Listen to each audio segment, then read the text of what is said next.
Welcome back to Closing Arguments. I'm Nancy Grace. It took over 18 hours, 4 days, for a California jury to reach a verdict. Joining us now, Peter De Cristofaro, a juror in this case. Sir, thank you for being with us. Sure, no problem. Hi. I've got to just tell you up front that I cared very much about Daniel Horowitz and his wife, Pamela Vitale, in life. And we were all on pins and needles during this jury deliberation. What was the most important evidence leading to your conviction in your mind, sir? I would say it was the shoe print evidence, especially the, well, it was on a plastic tote bin lid. That and a partial print on her T-shirt near her neck or on her shoulder. The shoe had her blood on it, and it was found, I think, in Scott Dyleski's closet, if I'm not mistaken. But in any event, we had the shoe there to look at, the bin top to look at, and the tape lift of the print, and they just matched right up. There's really no doubt about that. Joining us is juror Peter De Cristofaro, who deliberated throughout this ordeal. Sir, when you look at this guy, he was all cleaned up. He looked like a preppy from Harvard in freshman year in the courtroom. How did you reconcile what your eyes saw to what your mind was telling you? Well, of course, we all realized that he was cleaned up for the trial. I mean, they wouldn't bring him in a jumpsuit and shackles. As far as what his appearance looked like and what the evidence showed, it wasn't the fact that he was cleaned up didn't really, I think, help his case that much, if that's what you're asking. It didn't help in my eyes either, and you know, not at all, because I had seen him before. You guys probably hadn't seen that before shot. That'll scare the heck out of you. Mm-hmm. But we had. Well, we saw before shots of them as part of the evidence, of course. We had all of his artwork and photographs of him as this Frisbee team player, and he looked like your typical high school kid. In those shots, now we had you know, the goth look, and his drawings were a little bit, well, not a little bit, they were completely on the dark side.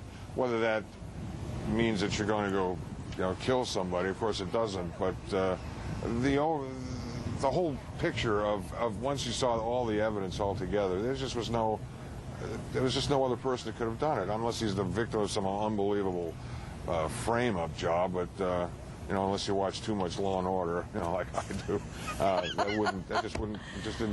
it just wouldn't be part of the deal.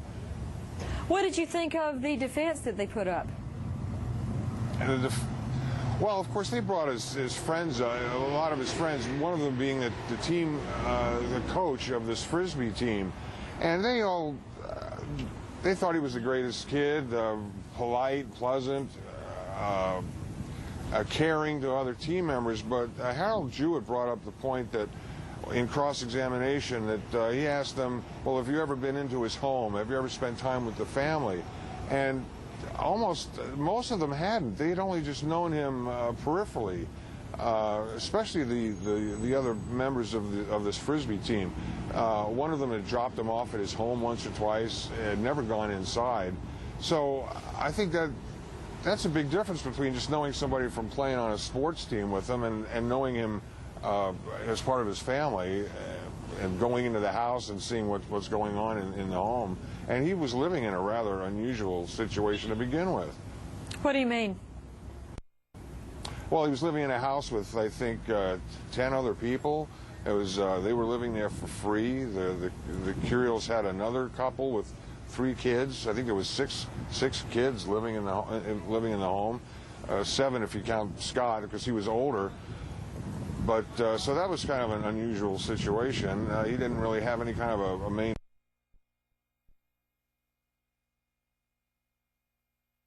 father figure, as it turned out. I'd say all of that sort of, not that that's an excuse to go murder somebody, but he did have an unusual living situation. You know, you're right about that. Did you expect to hear from him on the stand? We were told that he wasn't going to come on the stand. Of course, part of the jury instructions was that he's got the constitutional right not to take the stand. Of course, internally, you know, for myself, I would have loved to have heard what he had to say, but we were not allowed to take any of the fact that he wasn't going to take the stand. We weren't allowed to take that into consideration in our deliberations.